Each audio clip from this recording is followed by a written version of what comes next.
Bye-bye car keys? New technology may soon see traditional car keys being replaced by smartphones. The digital key can reportedly lock and unlock cars, as well as start the vehicle's engine. Mashable reports the technology would enable shared access to vehicles across different smartphones. It uses technologies such as GSMA, Bluetooth, near-field communication, and global platform. The digital key was developed by the Car Connectivity Consortium.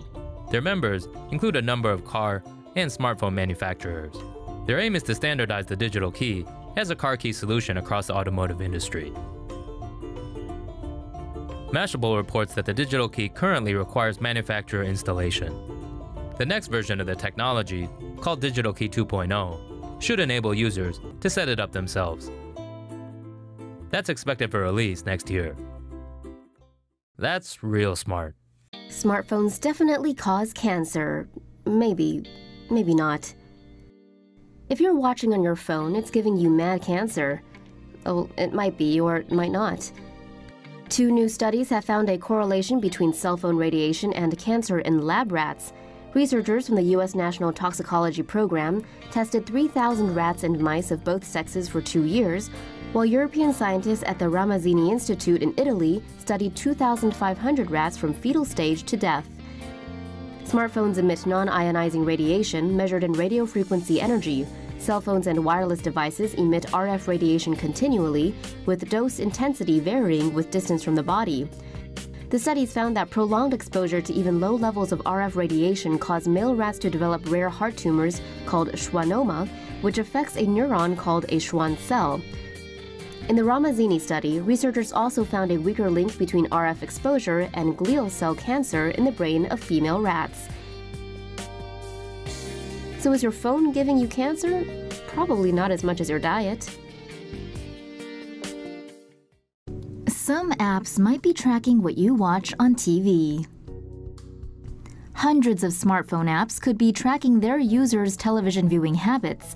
Via a device's microphone, many apps reportedly use advanced automated content recognition software by company Alfonso to listen in on users' television viewing habits. According to the New York Times, Alfonso does this by pinpointing audio signals in television ads or shows. The company tracks this data for advertisers. Alfonso chief executive Ashish Choudhary says users are made aware of the technology and that it complies with federal trade guidelines. The software can also track what films people watch at the cinema based on audio snippets provided to the company from film studios. The company also gathers data from TiVo, televisions, and streaming devices from other manufacturers. This, the Times reports, can be combined with characteristics such as age, sex, and income via large data companies. The right way to charge your phone. If your phone battery is draining too fast and barely holding up, that might be your fault. You've probably been charging it wrong this whole time. Modern smartphones use lithium-ion batteries that charge fast but also get used up quickly because of the sheer amount of mobile activity they power. People tend to drain their phone batteries before plugging them in overnight.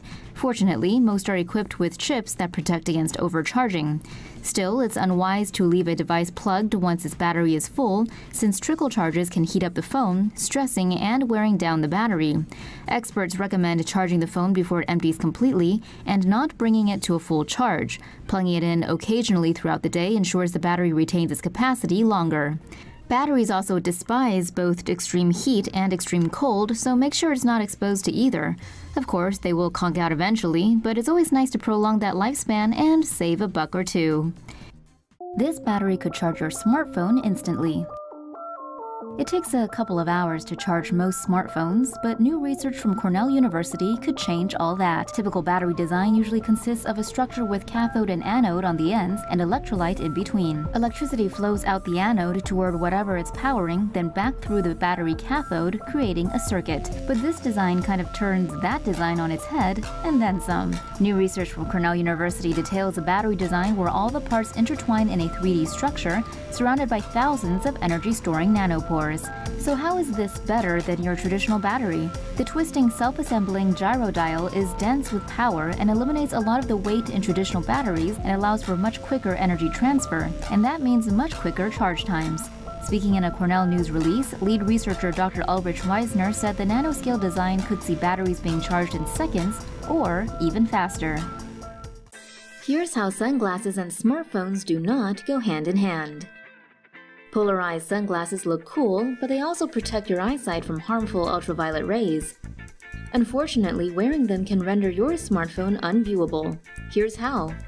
Light waves vibrating across multiple planes are unpolarized, while those vibrating across just one are polarized. According to allaboutvision.com, polarized light tends to reflect from flat surfaces and can create dangers such as glare and reduced visibility. Polarized lenses combat this with a filter that blocks this kind of light. Unfortunately, as Popular Science points out, they can also render your smartphone unviewable from certain angles, but they don't just make smartphone screens difficult to see. When worn, polarized glasses can affect the viewing of GPS devices and cell phones. allaboutvision.com notes boaters and pilots wearing them have reported visual issues with LCD panels on important systems. And a misjudgment there can sometimes be fatal. But hey, there's an easy fix for the cell phone issue. Popular Science writes that by rotating a smartphone 90 degrees in either direction, a user wearing polarized glasses can line up the glass and phone filters to make the screen viewable again. Polarized glasses don't come cheap either. Manufacturers can bump up the price tag on such designer sunglasses by around $100 or more. Google investigating display issues with its new $800 phone. Internet giant and YouTube owner Google may need to place its latest smartphone in a limited state. Apologies, that's a demonetization joke. Android Central editor Alex Doby reported how a test Google Pixel 2 XL he was sent suffered from screen burn-in after 7 days of use. This is when graphics burn into the display. It usually happens after several years of use, not 1 week. Others have reported similar issues with the device. Technology giant Google is investigating the problem, but a mobile analyst told Reuters that if the company finds a problem with the device, it may need to halt production.